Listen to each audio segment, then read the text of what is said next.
winter storm system alert days in effect for your weekend, tracking snow accumulations, how much and when, coming up next. Dan? Egg prices are nearly $8 a dozen. They aren't going down anytime soon. We check in with local farmers and why they're seeing people swarm their farms. We continue shedding light during this American Heart Month. Meet the family ready to welcome their daughter. That's when they got a trying surprise, their story of perseverance, and one girl went from surviving to thriving. Welcome into WTOL 11 News on Plus on this Valentine's Day Eve. I'm Dan Cummins. While love is in the air, there's also an alert day hanging out there for those weekend plans. And John Birchfield is tracking a wintry mix ahead. John? Yeah, this storm system is going to affect those weekend plans. We do get a nice dry Valentine's Day, but our next winter storm arrives Friday night into Saturday morning, and travel slowdowns are expected early in the day on Saturday. Accumulation is going to be fairly light, but it will still impact travel. Here's a look at the next couple of weather impacts. Sunny and cold for your Valentine's Day. Saturday morning is going to be slippery at times with morning snow. The afternoon should be a-okay before we get a second burst of snow that is likely to come through early Sunday morning. It is going to be a big difference between the morning and the afternoon, especially looking ahead towards your Saturday. And in fact, Saturday afternoon could be just wet with a transition from snow to rain, albeit a brief transition. We saw significant icing with that alert day system last night, with amounts approaching about 1/4 inch in Sandusky County, 2/10 in Ottawa County, and in eastern Lucas County, about 2/10 as well, with the highest snowfall amounts across lower Michigan. In the temperature department, we are cooling off this evening as clouds clear.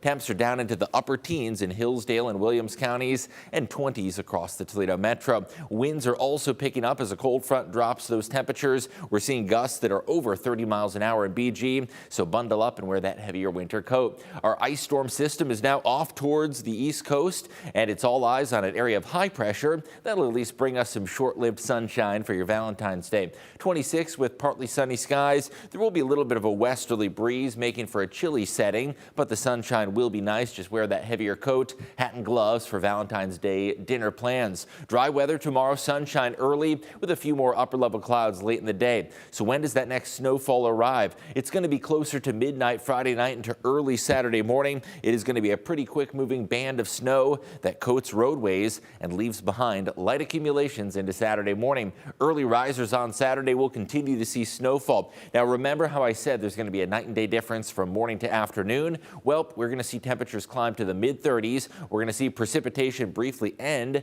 and a transition to some rain showers is possible. But then Sunday morning, we get another burst of wintry mix and snow. So how much snow can you expect? With this first wave, we're expecting around 1 to 2 for the Toledo metro, isolated higher amounts south. And when we add in both of those snowfall waves, including Sunday morning, there could be a total of about 4 to 5 inches when all is said and done through both systems this weekend. Now, there is going to be a little bit of melting that occurs, so it might not visually quite look like that much on the round.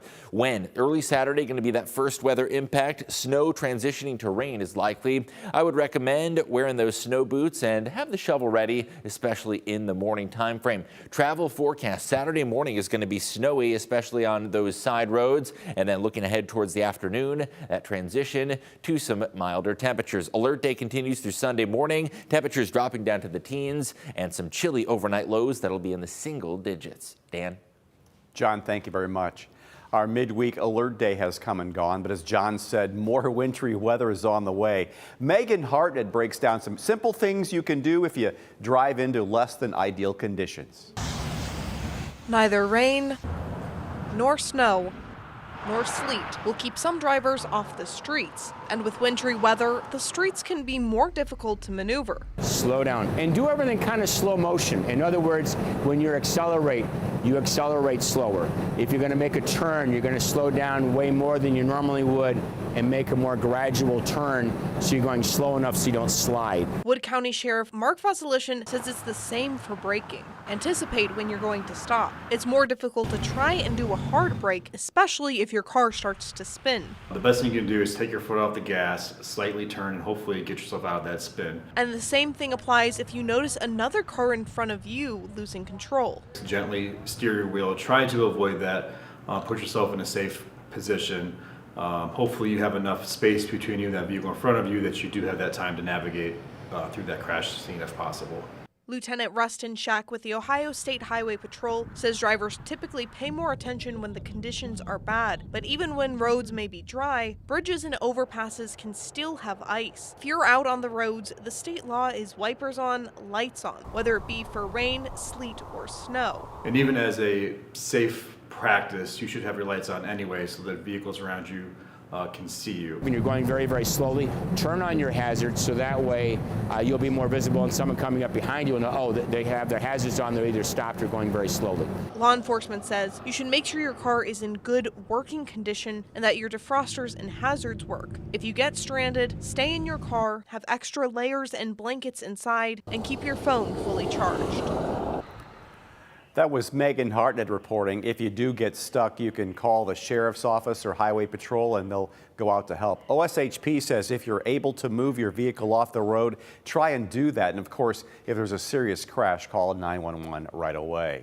You can track the conditions wherever you are with the experience and knowledge of the WTOL 11 weather team. Head to your phone's app store and download the free WTOL 11 weather app. You'll be able to zoom in on radar, even get exclusive updates from our team of meteorologists.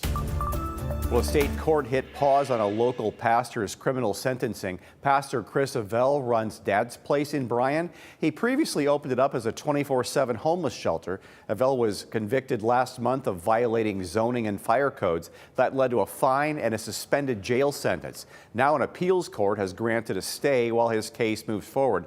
Ohio's Attorney General is backing Avell, arguing the city is infringing on religious liberty. Meanwhile, city officials say it's all about safety, pointing to multiple court rulings that upheld their enforcement. A man found guilty of killing a woman has learned how long he'll be living behind bars. According to court documents, Anthony Mitchell was sentenced to 25 years to life in prison for aggravated murder. He's also sentenced to an additional 7 to 10 years and 6 months for strangulation. This will be served consecutively to the sentence of aggravated murder. Mitchell was found guilty last month for the murder of Michelle Borer. She was found dead in her home in 2023. Ohio State Health Department is reporting the first human case of bird flu in the state. The department says a Mercer County farm worker tested positive after they were exposed to dead poultry. However, officials say the overall risk to the public remains low. CDC advises wearing protective gear and washing hands if you handle birds. $7.47. That's the average cost of a dozen eggs in the Midwest right now, according to the USDA. The USDA also reports that supply is light in retail stores because of the ongoing bird flu outbreak. That could be why one Southeast Michigan farmer, Sophia Perconi, who says customers are flocking to his farm. While grocery stores scramble to navigate sinking egg supply amid the recent surge of bird flu, one Dundee farmer is hatching success. We've got a major increase in people wanting eggs. Bill Pickin, owner of BP Farms, says within the past few months, calls for his local eggs have at least doubled. People realize that they can't get eggs in the store. They need another source. So they want somebody more reliable than the store. And people aren't just pecking around for a few dozen. He's seeing customers order hundreds of eggs at a time. They want 2 or 3 cases. A case of eggs is 12 dozen. So it's a huge increase in the amount of eggs that people want to buy all at once. Pickens says some stores are stalling, not just because of this outbreak of bird flu, but also because of a similar strain that took out poultry 3 years ago. He says hatcheries have been playing catch up ever since. If I order chickens now and they come in 6 months, it takes another 20 weeks from then before they start laying eggs, and then it's fall before I have more eggs. So there's not a whole lot I can do to increase egg production on short term. So what can nearby farmers do to keep their coops safe? Pickens says it's about keeping birds in their element. They're just healthier out here in the wild than they are if you keep them in a barn. So being outside and foraging and running around, and then we're also not a large producer. There's not a lot of chickens coming in and out or other birds coming in and out, so they're not getting exposed to that outside bird flu. In Dundee, Sophia Perricone, WTOL 11. The University of Toledo is getting recognition tonight. It's been recognized as one of the country's top-tier research universities. It's all thanks to a certain classification. UT earned the recognition for its research activity from Carnegie Classification of Institutions of Higher Education. To accomplish this could not have been possible without our faculty. I mean, this is truly recognition of our faculty and what they do every day. It is a point of pride for us. It is one that we're going to celebrate. There are only 187 total institutions in this country that have this classification. There are only 7 in Ohio. Happening tomorrow, Lieutenant Governor Jim Tressel will be officially sworn in. He's the state's 67th Lieutenant Governor. There will be a swearing-in ceremony tomorrow at the State House. WTOL 11 will bring you updates on air and online and right here on WTOL 11+. A local church is eating some of the debt of a local school district. Oregon City Schools had more than $11,000 of school meal debt at the end of 2024. Hope Community Church of the Nazarene raises a couple $1,000s a year to help organizations in need around Christmas. Well, the church hoped to help cut down the district's big bill. They were quickly surprised as more donations came in. So we put the big number out there, and then as it started coming in, we're like, oh my goodness, I think we may be able to do this. And then we just blew that number, through the roof. So again, it started as a small project that we have done for years, but because it really caught the heart of many people in our community and other organizations, it really expanded pretty quickly. Nationally, public school districts are in debt about $262 million to provide meals to students whose families cannot afford them. February is American Heart Month, and all month long, WTOL 11 is sharing stories of resilience. Chase Bachman introducing us to Sarai Langford and her family. Look. Robert and Yatika Langford met in college and got engaged. Their lives took them to Toledo, where they had 2 boys. When their daughter Sarai was due, doctors started seeing problems. I initially went in for a traditional vaginal birth. Then they ended up saying it was emergency C-section, and they went back because her heart rate kept dropping. They didn't know what was going on, so that was very, very traumatic. After Sarai was born, Yatika felt like something was off. A mother's instinct knows that something is not right. I kept telling the doctors, like, she's super lethargic, she's not eating. Doctors initially said she was fine, but after meeting with their pediatrician, they noticed what seemed like a heart murmur. From there, everything just spiraled into your child's in heart failure, she's being readmitted to ICU. We got to get her on meds immediately, and she'll eventually need surgery. Sarai had an atrioventricle septic defect. One of her heart valves wasn't pumping blood to the rest of her body. She had to go into surgery at 3 months old. How scary was that? Very scary.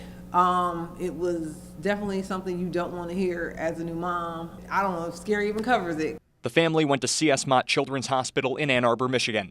The surgery was a success, but her family still had to worry about recovery. At one point, doctors thought Sarai was having a seizure. That and other complications turned a 3-day stay at the hospital into 17. It was very emotional, very trying. Definitely not the 3 days we thought. It's been 10 years since that surgery, and Sarai has made a full recovery. She's active and doing anything any other girl her age would do. She dreams big. She loves life. She has so much fun. She brings so much life to us. Rob and Yatika say their faith is what got them through that time. If you're going through this with your family, just continue to keep your faith. Continue to trust in God. He's not going to put on more than you can bear. Chase Bachman, WTOL 11. It's almost Valentine's Day, and that means romance and marriage are on the minds of many, but they might be waiting a little longer to tie the knot. BGSU says there were about 2.4 million new marriages in the U.S. in 2023.